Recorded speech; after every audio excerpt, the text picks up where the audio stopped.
Imaginamos que al 2025 el 25% de nuestra generación sea con fuentes renovables. Es igualmente bueno si cumple una cosa o la otra, pero como ya hay estos detractores empresariales, pues que, no cumpliste la meta, entonces eso es greenwashing. No, es que la meta es el sueño.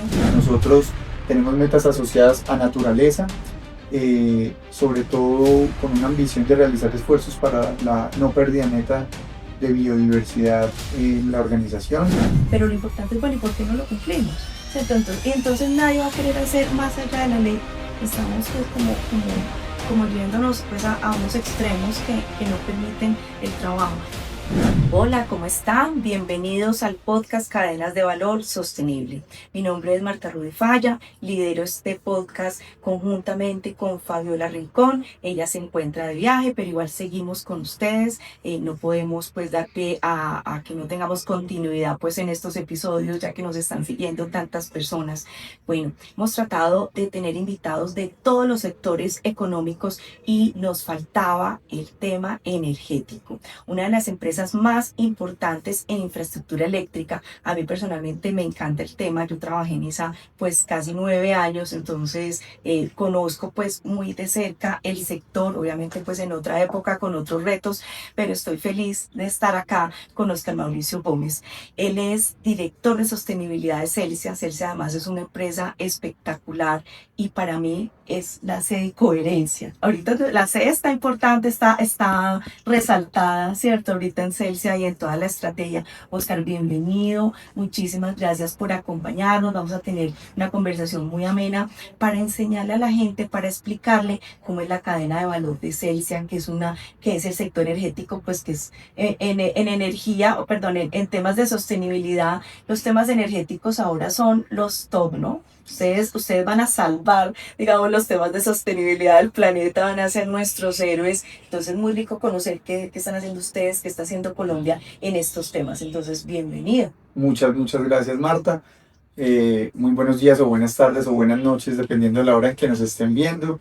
Soy Oscar Mauricio Gómez y sí, lidero el equipo de sostenibilidad de Celsia, algo que es apasionante y sin duda tenemos una responsabilidad enorme a nivel país y a nivel planetario.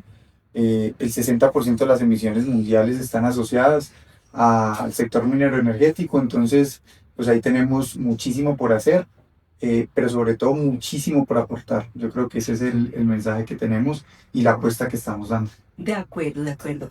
Oscar, cuéntanos la estrategia de Celsia y esa sé que conversábamos ahorita.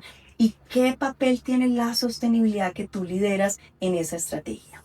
Bueno, nosotros tenemos en sí mismo nuestro negocio, la energía y la apuesta por una transición energética a partir del sol, del viento y de la energía renovable. Digamos que una vinculación muy estrecha entre la estrategia propia del negocio y la sostenibilidad. La sostenibilidad entonces se convierte en un impulsor y en una herramienta para brindarle datos fiables, información que le permita a la estrategia saber cómo debe jugar el partido, cómo debe proyectarse en el tiempo y cuáles son sus ambiciones en materia ambiental, social y de gobierno corporativo.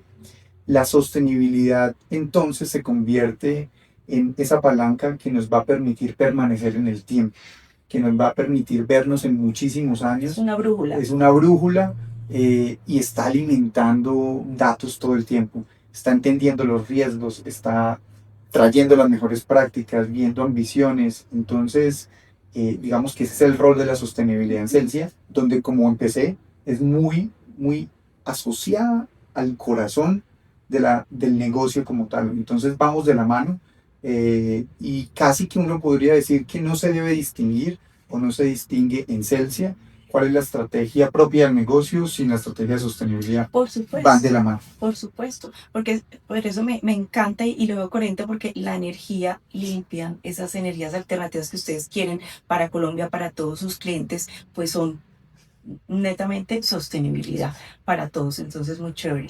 Cuando uno escucha Celsia, conoce a tu jefe, a tu CEO, te vemos así joven, 38 años que tenías, todo un pelado, todo un pelado.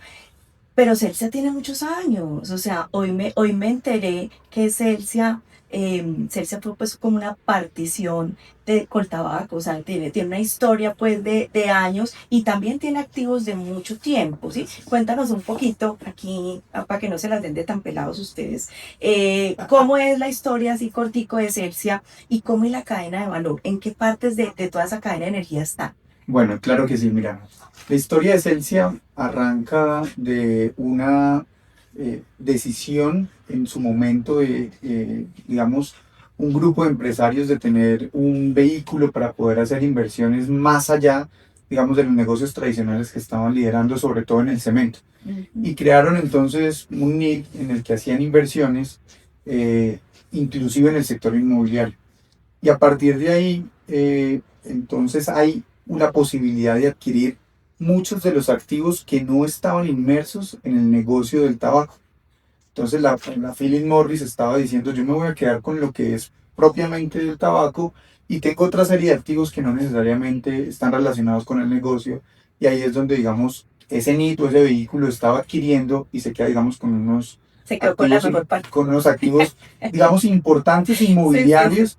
Y de la rotación de esos activos viene un análisis de una oportunidad de dónde el grupo empresarial Argos también podría empezar a ser relevante en el futuro del país y en aportar a todos estos temas. Por supuesto. Y sin duda la energía era un foco estratégico en el que Sí. debíamos participar y entonces se empieza a analizar unas inversiones en una generación térmica en Barranquilla, en Las Flores, pero también la adquisición de lo que en su momento era la empresa de energía del Pacífico. Yo te estoy hablando de tal vez, no, eso era Termoflores. Termoflores. Y te estoy hablando de más o menos finales de la primera década de este milenio. Pero cuando nos vamos a hablar de la adquisición de la empresa de energía del Pacífico, la historia se va mucho más atrás, en donde hay activos que hoy tienen más de 100 años, generadoras como de 1 megavatio que le han proporcionado energía a Cali por mucho tiempo. Sí. Entonces en el Valle del Cauca son activos muchos con más de 50 años, 30 años, centrales hidroeléctricas como el Alto y el Bajo Chicayá que están en cadena en el Parque Nacional Natural de los Farallones, lo que nos da un montón de información en materia de naturaleza y biodiversidad. Por supuesto. Eso es hermoso, invitadísimo para que una zona estratégica pues una zona estratégica para el país. Y también tenemos activos como Hidroprados, Albagina. Entonces, digamos, una potencia importante en generación hidroeléctrica a partir de esa adquisición de lo que era la empresa de energía del Pacífico. Y digamos que estamos hablando de esas adquisiciones que se hacen en la primera década del 2000, de una empresa que tiene mucha más historia, como era la empresa de energía del Pacífico, pero se va transformando en Celsia y en una visión de futuro y en una visión que tuvo Ricardo y las juntas directivas que lo han acompañado y los comités directivos de transformar la matriz energética de Colombia y de apostar por las renovables. Sí. Entonces en el 2014, 2015 se empieza a gestar toda una nueva estrategia, perdón, y el crecimiento solar empieza a ser, digamos que la avenida de nuevas oportunidades donde hemos trabajado poniendo el pie siempre adelante, o sea, como vamos, no está listo el escenario regulatorio, pero vamos a lanzarnos. Claro. Entonces, a partir de eso ponemos la primera granja solar, que es Jumbo, y hoy... Me suena. Y hoy... La conozco. Y hoy para resumir, tenemos una participación, por ejemplo, en solar del 17% del mercado de lo que se entrega al Sistema Interconectado Nacional, pero si vamos y miramos lo que le entregamos a clientes dedicados de industrias, en donde esa energía no se entrega al sistema, sino directamente al cliente, tenemos que del año pasado representamos el 44% de la generación solar del país. Entonces somos líderes en generación solar, en renovables no convencionales, y entonces te empiezo a responder después de la historia. Celsia participa en el negocio de generación, de transmisión, de distribución y de comercialización de energía, es decir, tiene toda verticalmente integrada la cadena. Toda la cadena. Eso es una ventaja, digamos, regulatoria que tenía la empresa de energía del Pacífico y que fue parte, digamos, de esa posibilidad de crecer en todos estos negocios. En Porque la generación, normativa colombiana es bien compleja, ¿cierto? Hay jugadores, digamos, como exclusivos, como fue pues ISA en un tiempo, simplemente PM se empezó a meter en transmisión. Me sorprende que ustedes no lo sabía, que estuvieran en transmisión también, pero sí, toda la cadena, me imagino, debe ser apasionante y un mundo diferente. Es el mismo energía, pero con retos súper complejos desde la generación, los temas que también lo priorizan ustedes, los derechos humanos, el tema social, que es muy fuerte en generación. Yo creo que ya está inventado la técnica y ahí lo social y el impacto comunitario es más fuerte a estos retos de última milla, del cliente, de la innovación. Entonces, pues bueno, muchas cosas que hacer, muchas cosas que pensar y que ofrecer, tú lo has que dicho, Marta, los retos son todos. todos y cada cadena del eslabón es una empresa en sí misma para Sí, muchas del sector. Entonces los pero no retos, tienen varios niveles, ¿o sí? sí, sí tenemos, digamos, tenemos varios needs e incluso tenemos una estrategia de crecer con socios a través de plataformas. Ujú, Hacer proyectos en Colombia implican unas disposiciones de capital enormes. sí. Entonces, una forma que también hemos encontrado es a través de plataformas, avenidas de crecimiento. Eh, pero básicamente, digamos, la participación de una de las más relevantes es Celsia Colombia SASP, Ujú, que es quien tiene, digamos, los cuatro negocios en la cadena y a partir de la cual hemos impulsado todo este crecimiento en el Valle del Cauca y en una adquisición que hizo después o que se hizo después en el Tolima. Entonces nosotros llegamos a todos los clientes en el Tolima. en el Valle del Cauca menos Cali, donde Ujú, está pues en Cali, y en el Valle del Cauca sí, digamos, a todos los municipios perdón, en Tolima a todos los municipios del Tolima. Entonces, te voy a hablar de clientes porque termina siendo un extremo en el negocio de comercialización de energía. Tenemos más de 1.300.000 clientes. Atendemos más de 900 industrias relevantes en el país. Y ahí empezamos a hablar, digamos, de ese extremo. Pero en generación tenemos 43 centrales de generación, 21 son solares, 20 son hidroeléctricas y 3 térmicas para un total de 44. ujú, En transmisión y distribución tenemos una participación relevante, somos los cuartos transmisores del país. En ujú. distribución también es algo similar, digamos a partir del número de redes también que tenemos y de recorridos que tenemos en el negocio que se comporta en el Valle y en el Tolima porque hay monopolio regulado, o sea, hay un distribuidor por cada departamento en Colombia, Sí. digamos algunas excepciones que se están Eso dando a era antes partir de como la de las regulación. gobernaciones y luego ya entró como la empresa privada a... Así es, y si uno mira inclusive el porcentaje, hoy la distribución sigue siendo superior al 53% pública. Ajá. Hay más o menos un 26% de jugadores mixtos donde podríamos estar nosotros y el resto pues es totalmente privado.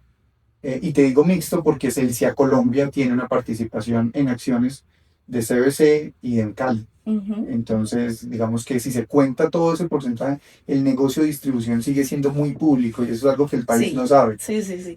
Y es importante pues decirlo cuando se habla de todas estas variaciones que se proponen en la ley Y 142 y que la quieren reformar que las también. quieren Obvio fue reformar. la noticia que la quieren reformar, problemas de distribución, también inestabilidad de ciertas compañías que no les están pagando los subsidios. Claro, Está compleja la situación sí, también en ese sector. es muy complejo y digamos que para no entrar en la profundidad propia, que inclusive Sí. podría ser, pero nos No desviamos es mucho, no es de este podcast. pero sí es relevante decir, las empresas pequeñas que tienen esa distribución, que Ujú. normalmente, o como acabamos de ver el porcentaje, son de capital público, se ven muy impactadas cuando el pago de los subsidios no les llega a ellas también. Exacto. Entonces, fíjate que lo público con lo público, generando, digamos, un desbalance que es relevante en las regiones, pero bueno, eso es de los retos que tenemos hoy en el país y la conversación que tenemos que tener, porque el mensaje tal vez ahí sea que hemos construido un sector muy estable. Sí. Hemos construido un sector que no le ha fallado al país en 30 Y ese años ejemplo a y ese nivel ejemplo a nivel mundial. latinoamericano. Sí. Y yo solo para los que nos escuchan, no es cierto que la tarifa en Colombia sea la más cara de Latinoamérica. Hay estudios que pueden ver en nuestras redes sociales, los hemos publicado, donde el comportamiento de nuestra tarifa está lejos de ser de las más costosas y al contrario somos uno de los países con la mejor calidad del servicio Ajá. y con el menor número de horas de interrupción al año. Por supuesto que eso va a depender de cada gente, es decir, de cada empresa que esté prestando el servicio en cada departamento, pero, pero no, hay mitos que hay que vencer y yo los invito a que Adelante, rompamos adelante. esos mitos Me porque encanta que digas eso porque pues aquí somos totalmente objetivos, estamos trabajando para fortalecer la cadena de los que trabajamos en el tema de sostenibilidad, que debemos ser críticos, pero críticos objetivos, ¿cierto? Mirar los dos lados siempre, no tragar entero, perdón lo coloquial.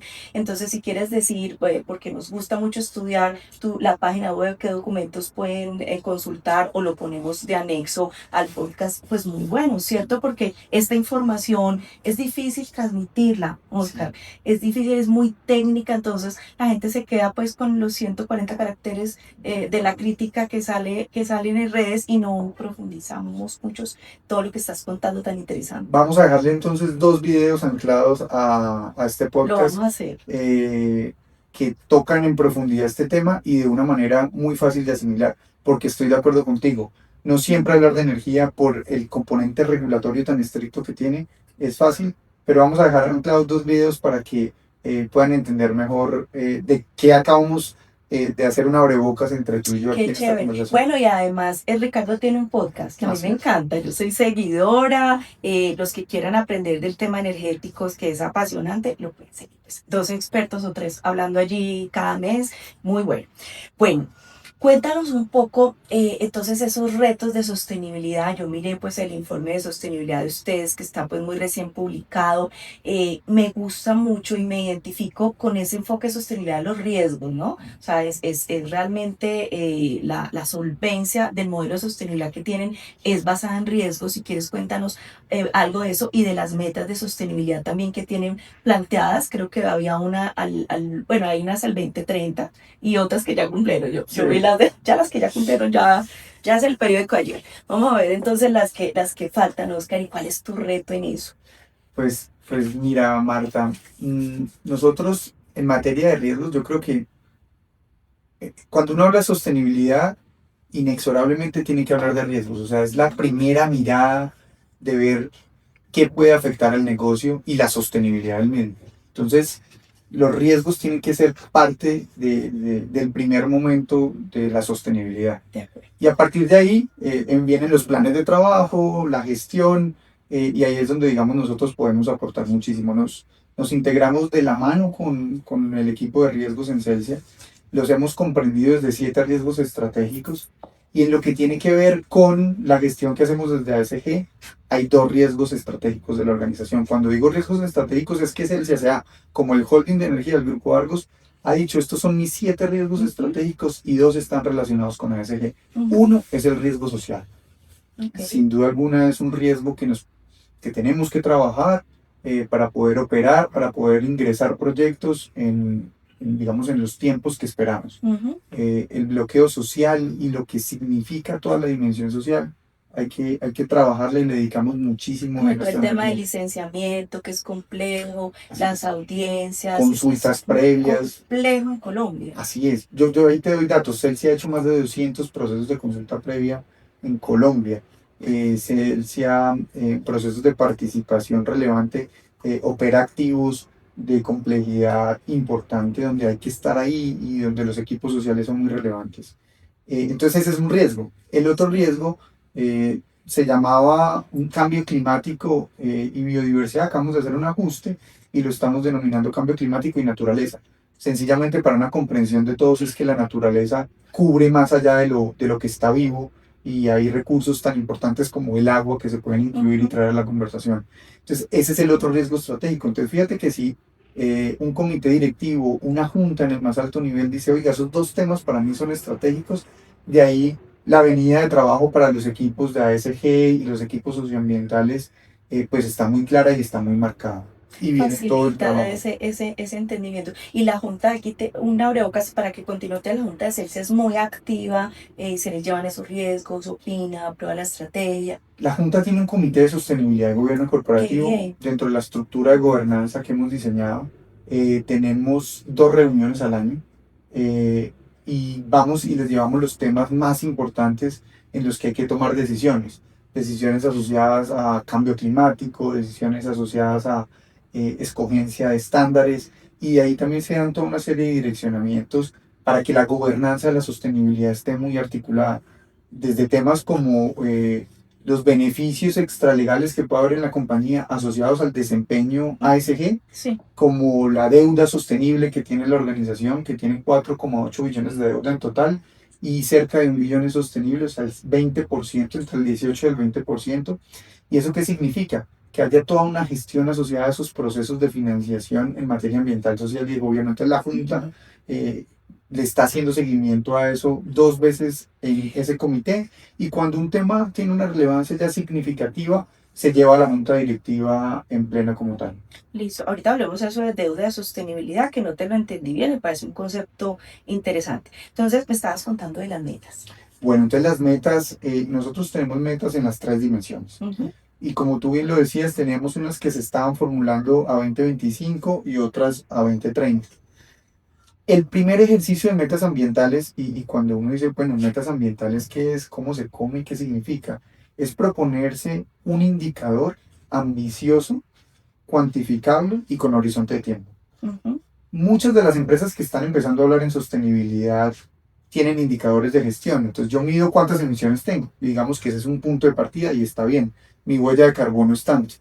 Pero cuando hablamos de indicadores es cuántas quiero tener en Una una meta. meta, exacto. Cuántas quiero tener al 2025, al 2030.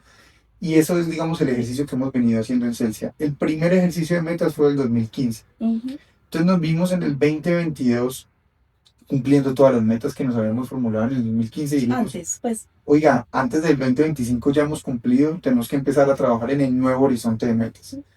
Y ahí fue donde empezamos a ver que necesitamos unas metas volantes o de corto plazo asociadas justamente a lo que teníamos que medir bajo nuevos estándares muy rápido para tener metas ambiciosas al 30 o incluso al 35. Ujú. Entonces, encontrarnos metas en cambio climático como analizar, presentarnos a una meta basada en ciencia. Ese es el marco del SBTI, eh, en donde se revisan las curvas descendentes de cambio climático. Ujú. Entonces, al Como proponer el 2025, plan de transición. proponer el plan de transición y analizarlo, porque no necesariamente después de hacer todo el ejercicio tú puedes caber o no en la ambición. Y si quieres ahí dejemos ese titular Que ya vamos porque para me allá. parece que lo Sí. podemos profundizar.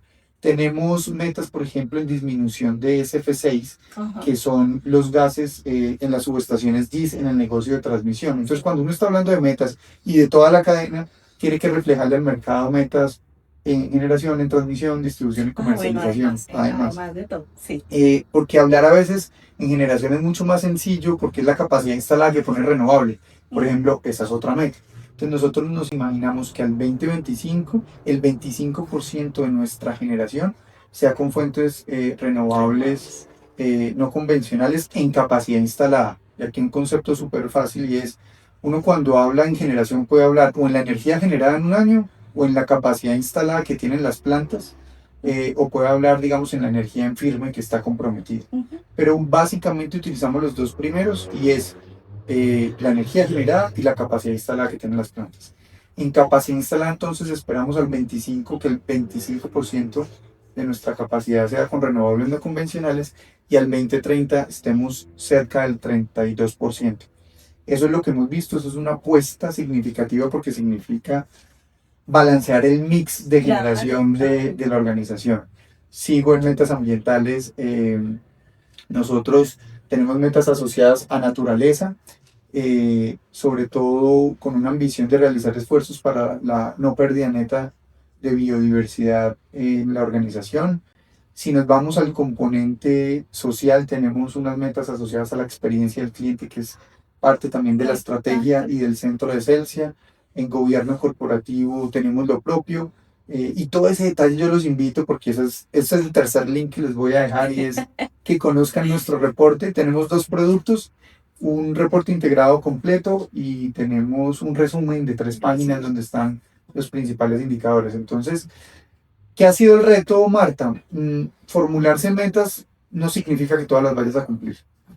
Pues mira, yo opino lo mismo, y ya te doy la palabra, y ahora hay mucho temor de las empresas de declarar metas, pero a mí me parece, digamos, como líder en sostenibilidad, que la meta moviliza, la meta te da un norte. Si uno no tiene metas, pues entonces da lo mismo. Es igualmente bueno si cumple una cosa o la otra. Pero como ya hay estos detractores empresariales, pues que, no cumpliste la meta, entonces eso es greenwashing. No, es que la meta es claro, es el sueño, pero lo importante es, bueno, ¿y por qué no lo cumplimos? ¿Cierto? Y entonces nadie va a querer hacer más allá de la ley. Estamos pues como yéndonos pues a unos extremos que no permiten el trabajo. Pero muy interesante que nos cuentas pues de estas metas y veo las ambientales muy fuertes, y me imagino que la cadena de valor y que tus proveedores y tus clientes, pues todo este grupo ampliado están muy vinculados y muy involucrados en el cumplimiento de las metas. Sin duda. Son un asunto material de la organización, Sí. la cadena de valor.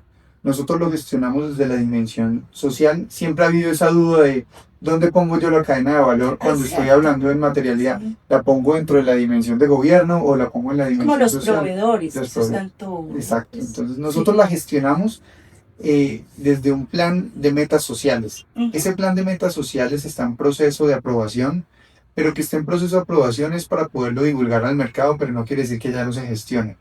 ¿Qué hicimos? Recogimos todas las metas de la dimensión social en talento humano, en comunidades locales, en proveedores, y le dijimos a los equipos, oiga, ¿cuáles son sus aspiraciones, sus ambiciones y cómo las plantearía? Las recogimos, las trabajamos juntos y le establecimos una metodología de cuantificación a partir de unas fórmulas.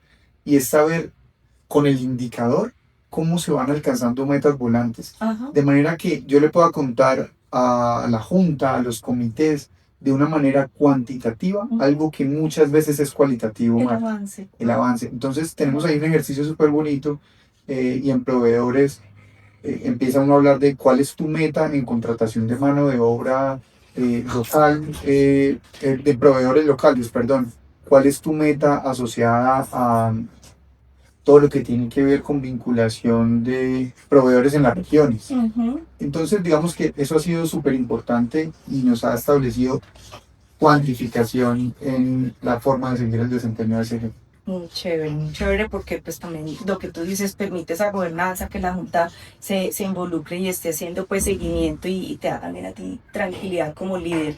Bueno, hablemos del tema de cambio climático y descarbonización, porque pues estar con Celsia, con Oscar y no, pues no conocer, ellos son unos grandes jugadores, además son el aliado estratégico para que las empresas, y lo digo con conocimiento de causa, puedan cumplir sus metas en sostenibilidad. Entonces cuéntanos un poco, empecemos por lo básico, cómo es ese Scope 3, esa medición de la huella, dónde están tus grandes apuestas y qué gestión están haciendo allí.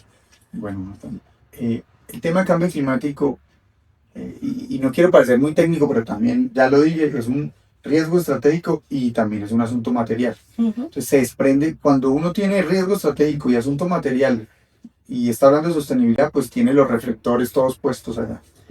Y si está en energía, muchísimo más. Nosotros medimos alcance 1, 2 y 3. Como muchas personas, porque a veces decimos asuntos materiales y creemos que todos saben, ¿cuál es el determinador para que no lo creamos que es obvio, sea un asunto material?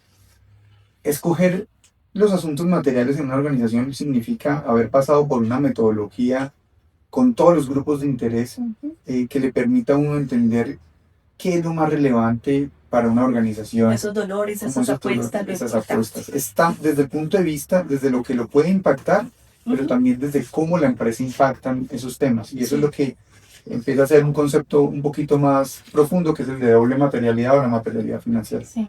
Pero ¿cómo se logra? Haciendo diálogos, conversaciones, hablando con la junta directiva, hablando con los clientes, hablando con las comunidades, hablando con los medios de comunicación, hablando con los pares, hablando con la competencia, hablando con los colaboradores. Entonces este tema empieza Entonces, claro, empieza uno a filtrar la información en las conversaciones y a partir de una metodología se hacen unos mapas de calor y te empiezan a salir cuáles son los temas que una empresa como Celsia debería aplicarles toda su energía, todo su foco y gestionarlos. Y a partir de ahí es que nosotros tenemos, digamos, unos temas o una materialidad. Entonces, riesgos estratégicos que pueden impactar el negocio, pero también un ejercicio de materialidad. El cambio climático, volviendo entonces a la pregunta, es riesgo estratégico y es Y asunto es, material. y es oportunidad. Y es una super oportunidad porque para nosotros toda la capacidad renovable no convencional que pongamos hace parte del core de nuestro negocio. Entonces puede ser que, claro, si tengo hidroeléctrica, pues el cambio climático puede hacer que el agua va a cambiar, ¿cierto? Con la variabilidad. Pero al mismo tiempo, en esa cadena que ahorita nos explicabas, pues al final los clientes que están pidiendo, dame soluciones limpias, me tengo que descarbonizar. Entonces es un gran riesgo que ustedes están anticipando, pero igual va a ser como un motor de innovación en el negocio para otros servicios, que también hay la transformación que están teniendo. Así es. Entonces, mira, de cara a la experiencia del cliente, que es eso último con la idea que estabas planteando, tenemos todo un portafolio de eficiencia energética. Eso, digamos, se está incubando en Celsia y tiene unas connotaciones tan importantes que podría ser incluso una empresa en sí misma. Sí. Y es como Celsia, a partir del conocimiento y la gestión de la energía y de la capacidad de hacer centrales de generación, ahí te entrega una solución a tu negocio o a tu industria en la que le dice yo le puede usted resolver su problema de energía. Hay algo muy relevante y es que si hay algo donde se pueda trabajar con fuerza es en la eficiencia energética porque, digamos, de cada 100 megavatios que se puedan generar, se pierden 40 en el proceso, desde la planta de generación. Incluso hay estudios de la Agencia Internacional de Energía que dicen que puede ser superior al 40% y estar entre el 40 y el 60%. O sea que, mire, si estamos hablando de cambio climático, todo el esfuerzo que hay que hacer para generar energía. Entonces pensemos en una unidad que podamos todos comprender, 100 megavatios, pero en el proceso desde que se genera, digamos, el electrón en la planta de generación, en la turbina, hasta que llega al electrodoméstico, se puede perder entre el 40 y el 60% de la energía.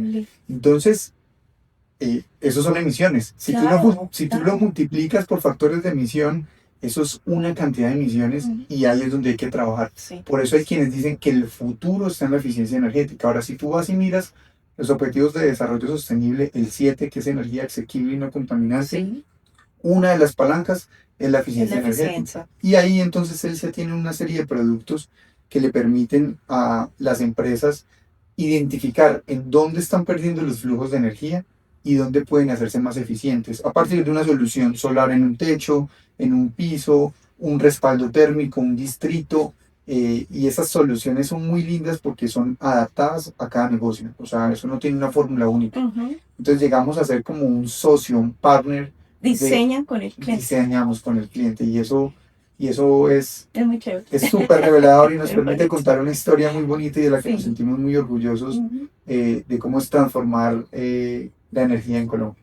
Entonces ese cliente está en tu alcance 3. Ese cliente... en cadena de valor, pues en la medición de la huella. Si me compra energía, sí. Si me compra energía, digamos, si yo le estoy entregando una solución energética y compra energía, sí. Entonces, hablemos de alcance 3 porque estamos hablando de cambio climático y la conversación de eficiencia es súper oportuna al cambio climático. Pero nosotros tenemos alcance 1, alcance 2 y alcance 3, y en alcance 1 toda la generación, digamos, es la que nos entrega el mayor número de emisiones, que podemos estar, digamos, en un año como el que acaba de pasar de niño, alrededor de 550.000 toneladas de CO2, pero en un año sin niño podemos estar alrededor de las 200.000 toneladas de CO2 en el alcance 1. Sí. Eso porque entonces se prenden las térmicas. Exactamente. Se prenden las térmicas para respaldar el sistema. Pero cuando nos vamos a ver nuestro alcance 3, termina siendo el Pareto. Haber empezado a medir alcance 3 nos permitió tener una revelación, y es que en 2 de las 15 categorías que tiene el alcance 3, que es parte de las críticas, y es que tiene muchas subcategorías, nosotros en el alcance 3, categoría 3, necesitamos comprar mucha energía para respaldar el negocio de comercialización. Volvemos que al tener los 4 negocios, los retos son enormes. Entonces, Celsia, comercializador de energía, para llegar con energía a cliente final, bien sea regulado o no regulado, es decir, una vivienda o una industria, tienen que comprar grandes volúmenes de energía a partir de las transacciones que hacen. Y eso no lo cuentan en el alcance 3. Porque yo voy y le compro a terceros, a otras empresas como Celsia Energía. Y además tenemos otra categoría que es la categoría 15, que es la de inversiones. Celsia, como una empresa que no solo, digamos, desarrolla las actividades propias del negocio, también hace unas inversiones o crea unos negocios con terceros. Esos negocios, si no se consolidan financieramente dentro de los estados financieros, Ujú. se van y se contabilizan dentro de una categoría que es inversiones del alcance 3. Un ejemplo de eso puede ser el panel solar y que el panel solar que le pongan a una fábrica sigue siendo de ustedes. ¿Es ese tipo de... ¿Podría caber ese ejemplo o darnos un ejemplo? Mira, ese ejemplo puede estar más asociado a que yo, por ejemplo, invierta cierta cantidad de dinero en una empresa, en un NIT que no esté subordinado a Celsia Ah, y que se dedique vender servicios. a vender Ah, servicios. ok. O incluso que se pueda dedicar a la energía, pero no esté consolidado financieramente Ya. acá. Nuestros clientes, eh, cuando yo les ofrezco servicios de energía, eso está en el alcance uno. Sí, entonces, digamos, esa es la comprensión que tenemos porque nosotros normalmente lo que le vendemos a ellos es una solución energética, pero nosotros seguimos siendo propietarios de los Sí, activos. exactamente. Entonces, pero eso va a depender mucho del análisis en detalle de cada una de las soluciones. Todos estos temas, incluso estos contratos de energía son muy novedosos, ¿cierto? Y son demorados. Conozco empresas que se han demorado 1 año, 2 años en entender de los de abastecimiento de las empresas también, bueno, ¿y cómo es esto? ¿Y por qué con ellos? Porque es como una co-creación, ha revolucionado, digamos, como el mundo jurídico, pues, y también de las alianzas estratégicas y los socios comerciales. Las alianzas, otro objetivo de desarrollo Sí, sostenible y la eficiencia sí que es de alianzas, sí. pero sin duda ahí hay un reto y una oportunidad también gigantesca de cómo trabajar y cómo balancear esos contratos y cómo comprenderlos, porque están llegando a ser parte, digamos, de nuestra realidad y cómo retan a la regulación, porque la regulación muchas veces no ha estado lista a la vanguardia de esos temas. Sí, por Entonces supuesto. se traen ideas y soluciones que no tienen, digamos que una solución en la regulación actual en Colombia. Y volviendo al tema de alcance 3, cuando yo miro esas dos categorías, Marta está ahí o puede estar entre 750.000 y 800.000 toneladas de CO2 y representan sumadas más del 40% de las emisiones totales de Celsius. Entonces se vuelven un tema súper relevante para la organización. Pero para tu tranquilidad, eso pasa en casi todas las compañías, ¿no? De verdad, y grandes consultoras como McKinsey lo ha dicho, ¿cierto? Es entre el 90 y el 80%, pues es revelador. Vale la pena, yo soy muy crítica al alcance 3, pero bueno, por lo menos saber dónde estamos, hacer un juicio pues de realidades, ya que le pidan a uno pues que lo gestione es más complicado, pero sí saber cómo es el panorama completo. Sí, y hay incluso parte, digamos, de lo que hay crítico alrededor del alcance 3 es que cuando uno está, y te lo voy a conectar con un tema que dijiste que podíamos profundizar, Sí. cuando uno está en escenarios internacionales tramitando créditos con unos spread o con unas ventajas de tasa importantes, normalmente uno tiene que ir a segundas opiniones de expertos en cambio climático, Sí. porque esa plata está atada a recursos, digamos, Sí, verdes. sí. Entonces lo que nos está pasando es que nos dicen, a mí no me parece suficiente que usted solo mida alcance 1 y 2, tiene que medir alcance 3 y tiene que mostrarme ambiciones en los 3 alcances. Entonces uno les explica, oiga, pero usted es consciente de que mis emisiones de alcance 3 e incluso mis emisiones de alcance 1, a pesar de ser un jugador renovable importante y que nuestro propósito, están dadas porque lo que nos ha sucedido es que estamos en una geografía de variabilidad climática. Y voy a explicarle a todos esto.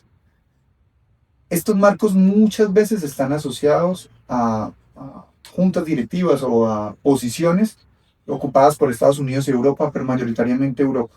Entonces ellos se imaginan que todas las ambiciones en materia de cambio climático sean totalmente descendentes. O sea, que las curvas de emisiones estén con un año hacia acá y se queden y lleguen a un punto en donde se mantengan estables. Lo que pasa o lo que nos pasa a las generadoras de energía es que nosotros en Colombia tenemos el fenómeno del Niño y la variabilidad climática nos hace, digamos, generar con térmicas, claro. generar con térmicas en esos periodos. Celsia, parte de la sostenibilidad financiera de su negocio es que cuando no haya recurso hídrico, se respalde la operación con la generación térmica y como está diseñado, digamos, el parque de generación en Colombia. Entonces tenemos Que un no es una respaldo decisión técnico. de Celsius, es una decisión de país y así sale, pues el sistema Así, funciona así. así se han asignado las obligaciones de energía en firme, así se respalda el sistema, porque es la mejor forma que hemos encontrado para respaldar fenómenos del niño tan fuertes como el que nos llevó a un apagón en el Sí. 91 o los que hemos superado con bastante solvencia, volviendo al tema de un sector eléctrico muy fuerte. Si me preguntaran de retos en sostenibilidad, pues tendría que decir que justamente es eso, porque mira Marta que uno en una empresa como Celsa que está tan jugada con la sostenibilidad, que es tan consciente del tema, no deja de retarse que a pesar de todo el esfuerzo de plantearse las metas, de hacer un informe lleno de indicadores, de cifras de trabajo, eh, cuando se enfrenta a situaciones como que, oye, las metodologías internacionales no reconocen la realidad del país, no reconocen la realidad de los países que están en el Ecuador. Y por más que lo hemos intentado, digamos, la conversación no es fluida y pareciera ser muy pragmática y que no está adaptada a las regiones. Entonces ahí hay un reto enorme en Enorme, sostenibilidad. enorme, sí. Es lindo encontrarse espacios como nosotros, el de Bancolombia. Nosotros tenemos uno de los créditos, cerca de 500.000 millones de pesos con Bancolombia, en donde hay un reto enorme en cambio climático en factor de intensidad, Ujú. que es las toneladas de CO2 sobre los gigavatios hora generados al año. Eso es súper técnico, pero es el mejor indicador que hay por todas las metodologías para ver cómo se comporta la intensidad de emisiones en una empresa de energía. Y Bancolombia, ¿sabes qué nos dijo? Nos dijo, vea, yo le voy a reconocer a usted la ambición climática, pero toda la generación térmica que usted tenga por llamados del sistema, no porque él se esté prendiendo la térmica, porque es un respaldo diseñado Sí. así por el país, yo esa energía no se la voy a tener en cuenta para efectos de las emisiones. Ujú.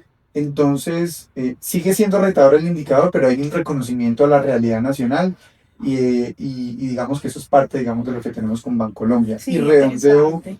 Y redondeo ahí la idea. 4,8 billones más o menos es la deuda total de Celsia. Hacer proyectos de energía significa muchísimo capital. Y lo que nosotros hemos venido encontrando es que la mejor forma de acceder al capital es con compromisos ambientales, sociales y de gobierno corporativo. Claro, te los van a exigir. Nos Entonces están volvemos a las metas. volvemos a las Sí. metas. Te voy a preguntar un poco sobre tu liderazgo en la empresa.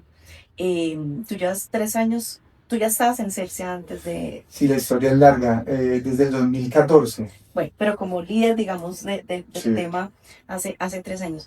Momentos que también me parece como bonito contar a las personas que nos siguen, momentos que hayas dicho, uy, no, esto no lo vas a sacar, como que hayas sentido que no duermes ese día, no, no, no, esto no nos va a salir, esa angustia, ese dolor acá que sentimos los de sostenibilidad. Cuéntanos un par de esos. ¿Y Pues cómo mira, lo manejaste? O sea, sí, ¿cómo sí. sacaste todo ese señorito? Pues hay muchas historias alrededor de eso. Yo creo que uno se compromete en algunos puntos con unos productos que son muy retadores y que necesitan un apalancamiento de muchos equipos de trabajo, Ujú. porque la información ASG, no la información en sostenibilidad, porque hay una diferencia. La sostenibilidad acompaña más la estrategia, es una visión de negocio, pero la información ASG, los datos necesitan de muchísimos Es equipos de trabajo, transversal, es sí. transversal. Por eso incluso la sostenibilidad se termina convirtiendo finalmente en algo de toda la compañía y en Celsius Ujú. funciona así. Eh, pero hay unos productos específicos asociados, por ejemplo, a la adopción del TNFD el año pasado y todo lo que tuvo que ver con la COP y respaldar la COP 16 en Colombia.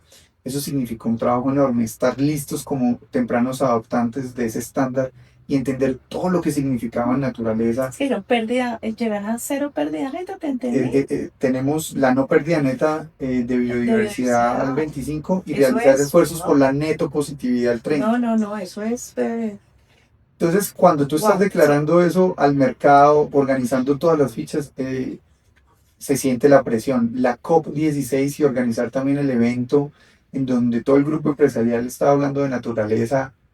Yo creo que con Ana María Uribe de grupo, con Lady Bernal de mi equipo, sentimos una presión. Hola, qué linda. Sentimos una presión enorme de, de cómo prepararnos como anfitriones en Ujú. Celsia, estando presentes en el Valle del Cauca, para la COP. Eh, Fueron noches difíciles, los resultados se lograron, hicimos un evento muy bonito también para contarle a todos sobre las iniciativas que tiene el grupo empresarial y concretamente Celsia, pero yo creo que ahí sale lo que tú dices, el liderazgo y el apoyo en una cultura muy bonita en Celsia que tenemos que inclusive reconoce y abraza el error. Entonces uno siente toda la presión del mundo, pero al tiempo siente todo el El respaldo del mundo, acompañamiento. el acompañamiento, y ese es el liderazgo que se ha promovido en Celsia. Entonces, cuando hablamos de la dimensión social, innegablemente tenemos que hablar de la cultura de Celsia. Y esa ha sido una apuesta que nos ha permitido estrechar puentes, establecer lazos hacia adentro y hacia afuera, digamos que en toda nuestra cadena de valor. Entonces la cultura nos permite tener ese apoyo para esos momentos difíciles. Y créanme que en Celsia sí que es distinta a la cultura. Sí, sí, sí. Sí. Pues, y por ejemplo, uno se sienta a conversar o está en la negociación, pues como cliente con Celsia, y esa calidez y esa técnica de los ejecutivos, pues de quien te está llevando, pues digamos, como la oferta, es increíble, de verdad que son todos muy carismáticos y se nota que tienen un gran CEO, una persona muy inspiradora. Sí, muchas felicitaciones, son una empresa muy, muy admirable. Qué rico, Oscar, haberte tenido acá. Vamos a hacer esas publicaciones pues de Celsia, muy bueno. Y en general, para todas las personas de sostenibilidad, debemos manejar el capítulo de energía. Creo que es agua, energía y residuos. Tenemos que ser mucho más expertos y bueno, y aquí hay generosidad en el conocimiento y eso es lo que pretendemos pues con este podcast. Em, no te echo más halagos pues a la compañía que me da pena, pero sí, no, me parece muy chévere. Ah, no, perdón, antes de terminar, lo de la deuda de sostenibilidad. Cuéntanos que eso está muy interesante. Te quiero contar, sí, entonces nosotros hemos encontrado mm, una oportunidad enorme en las disminuciones de tasa, pero están asociados a criterios y los bancos nos están diciendo cuáles son los criterios que me va a proponer que sean retadores. Entonces, hemos encontrado el factor de intensidad en materia de cambio climático, es decir, cuánto va a ser su intensidad y esperamos que no supere estos límites. Ahí hay uno. El porcentaje de mujeres en la planta personal. No hablamos, Celsia tiene 2.270 colaboradores, 777, así el número 777 son mujeres con cierre 2024 y son un poco más de 1.550 hombres. Entonces se espera que un comportamiento ascendente en cómo las mujeres ocupan las plazas. Estamos cerrando cifras arriba del 32% de mujeres en la organización. Y el otro está asociado a la siembra y restauración ecológica del programa de Reverdece. Reverdece es un programa voluntario que fue una aventura que Ricardo directamente y algún equipo tuvo hace muchos años y a la fecha hemos sembrado más de 18 millones de árboles. Somos el programa de restauración ecológica privado más grande del país y hemos restaurado cerca de 9.000 hectáreas ecológicamente en Colombia. Entonces, tenemos un indicador que tenemos que ir cumpliendo de siembra también a partir de esas iniciativas voluntarias. Entonces, fíjate que por un lado tenemos beneficio, pero por el otro lado también estamos reinvirtiendo en iniciativas voluntarias. Entonces, es muy bonito cómo circulamos la acción climática, la acción ambiental. Pues entonces diríamos como para, si me lo permites, aclarar un poco el concepto que no hay una deuda de sostenibilidad, porque eso suena como un pasivo de la sostenibilidad y no, sino que hay como cómo obtienen o se fondean con resultados, linkeados a resultados de sostenibilidad. Sí, porque deudas no tiene, obviamente. Bueno, entonces, de nuevo, Oscar, mil gracias por acompañarnos, a todos ustedes por seguirnos en este capítulo. Nos encanta tener el sector energético acá, como les decía, pues es un tema novedoso que tenemos todos que manejar y estudiar. Ellos van a ser quienes nos acompañen a resolver todos nuestros retos de cambio climático, pues que es para las personas, para las empresas, para las instituciones, pues es para la subsistencia de la humanidad muy importante. Muy rico que nos escriban, que nos digan qué otras personas quisieran ver acá en el podcast. ¿Qué otro sector o preguntas? Si tienen preguntas para Oscar, pues se los hacemos llegar y establecemos pues una conversación, porque igual nos vemos con frecuencia y somos partner en muchos temas. De nuevo, muchas gracias. Y si No, quieres dar tus redes sociales para que te contacten, adelante. no, gracias Marta por la invitación, por la oportunidad para hablar de estos temas que yo creo que es la mejor forma de ir generando cohesión y que se adhieran muchas más personas a liderar estos temas y a trabajarlos. En mis redes sociales y donde más activo soy es en LinkedIn. Ahí me pueden encontrar como Oscar Mauricio Gómez Mantilla y pues ahí hago las publicaciones asociadas a todo lo que hacemos en Celsius. Claro, Entonces, ahí me pueden seguir. ahí te pueden seguir y agregar. Bueno, mi nombre es Marta Rubí Falla, líder de sostenibilidad. Me encuentran en LinkedIn, Marta Rubí Falla. Y también le mandamos un saludo muy especial a Fabiola. Esperamos que estamos seguros que nuestro próximo capítulo estará acá acompañándonos. Hoy no lo pudo hacer por temas laborales y se encuentra en la Ciudad de México, pero le mandamos un gran abrazo. Y a todos, muchas gracias por seguirnos. Entonces, por favor, suscríbase y los esperamos en nuestro próximo capítulo.